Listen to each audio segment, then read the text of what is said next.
Bismillahir Rahmanir Rahim. In the name of Allah, the Beneficent, the Most Merciful. I'd like to welcome you, dear viewers, to another in our series, In the Light of Islam. Assalamu alaikum wa rahmatullahi wa barakatuh. May Allah's peace and blessings be on each and every one of you. As you know, our program focuses on questions from our viewers. Those of you who are watching the program for the first time, know that you can send in your questions to me via email, snail mail, fax. You may call in over the telephone. Anyhow, you would like to send it. If you have somebody coming to visit the Emirates, you can get in contact with me. They can get in contact with me there, and I'll be only too glad to answer whatever questions you have to the best of my ability. The numbers, I will give them at the end of the program, inshallah. Now, this first question, actually a question written to me in Arabic.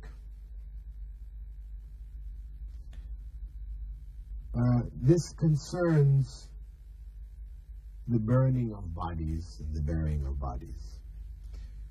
Assalamu alaikum wa rahmatullahi wa barakatuh. في حالة الموت موت المسلم يدفن بعد الغسيل، والهندوس يحرقون جثة الميت. That is, in the circumstance of a Muslim's death, the Muslim is buried after washing of the body, whereas Hindus burn the bodies of their dead. ما هو الفرق بين حرق الجثة وبين دفنها بعد غسيلها? What's the difference between burning of the body and burying the body after its washing? هل من أجل عذاب القبر؟ أرجو حضراتكم تفسير ذلك ولكم جزيل الشكر. Is it because of the punishment of the grave? I hope that you would give some explanation of this for me, and may you be rewarded greatly. Okay, the difference, of course, from an Islamic perspective, in according to Islamic law, the bodies are not burnt. Why they're not burnt? Well, because burial has been prescribed. It was prescribed from the time of Adam.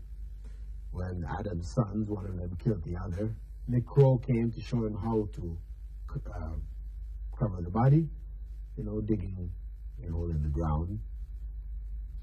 That son buried his brother who he killed.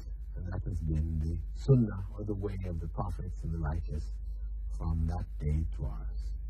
The dead are buried in the ground. They came out of the ground, they go back to the ground. Now, the burning of the body, because when we talk about the Hindu practice of burning the body, we have to keep in mind that when the Hindu men were burnt, their bodies were burnt, the women were required, that is their wives, were required to climb on top of the pyre and be burnt alive along with their husbands. Sati. This was their practice up until recently. This has been prohibited now in India. Although, from time to time, we hear of some women who go and do it, and when they do it, the people of the village or whatever take her to be a goddess, and they worship her. Now, obviously, the burning of the body by itself, people might say, well, okay, cremation, it's become a popular method. It's cheaper than burying in America and in England. The cost of the coffins and everything else, it's cheaper just to take them to a crematorium and burn them up, get the ashes in an urn, sprinkle it in the ocean or whatever, you save it, put it on your mantelpiece, whatever. There's that.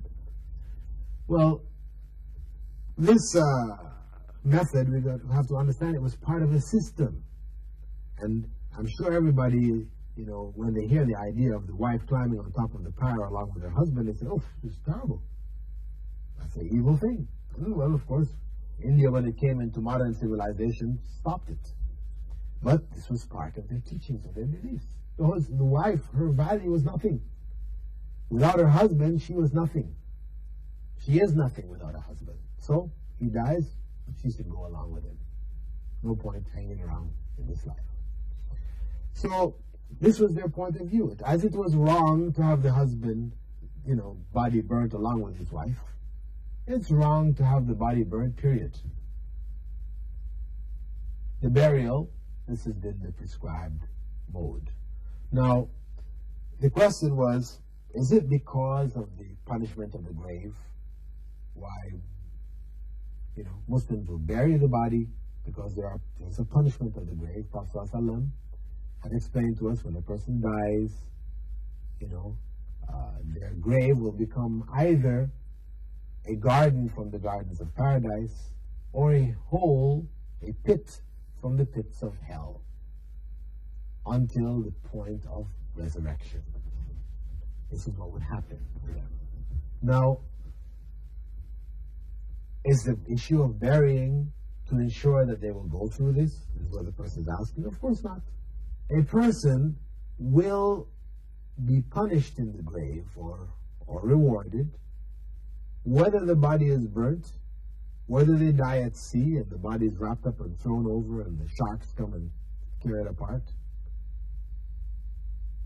However they die, or as the Zoroastrians, the Parsis, they put the bodies on these elevated biers, naked. They take off all the clothes, leave the body there, and the vultures come and pick the body clean of flesh, and they roll up all the bones and put them in an area.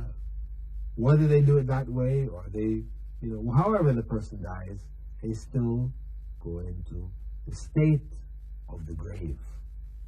The state in which the grave becomes either a garden of paradise or a pit from hell. It's not the physical, in the physical sense as we think of it, but it's on a spiritual plane that the person is going to experience this. Their soul goes through this.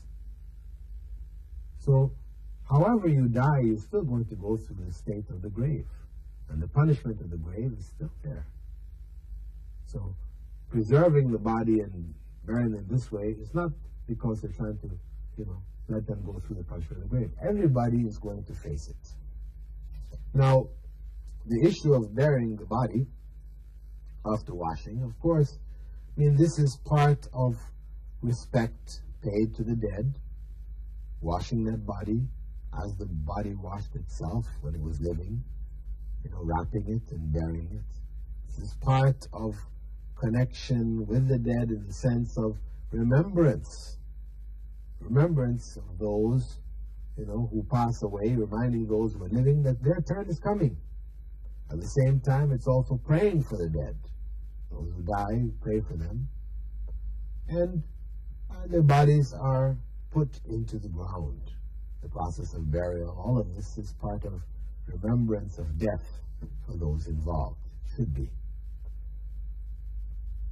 And this is the prescribed way that the prophets have prescribed it from Allah, from God, from the earliest of times. So, the punishment of the grave is not avoided simply by burning a body or cutting it into pieces, feeding it to the fishes. Everybody goes through punishment of the grave. The second question, إِنَّ اللَّهَ يَعْلَمُ مَا فِي الْأَرْحَامِ. Indeed, Allah knows what's in the wombs. وَالطِّبَّ الْحَدِيث الآن يستطيع أن يحدد الجنين. And modern medicine is able to specify regarding the embryo or regarding the child in the womb, ذكر أم أنثى, whether it's a male or a female. ما هو تفسيركم لذلك؟ وشكرا. What is your explanation for that? Thank you.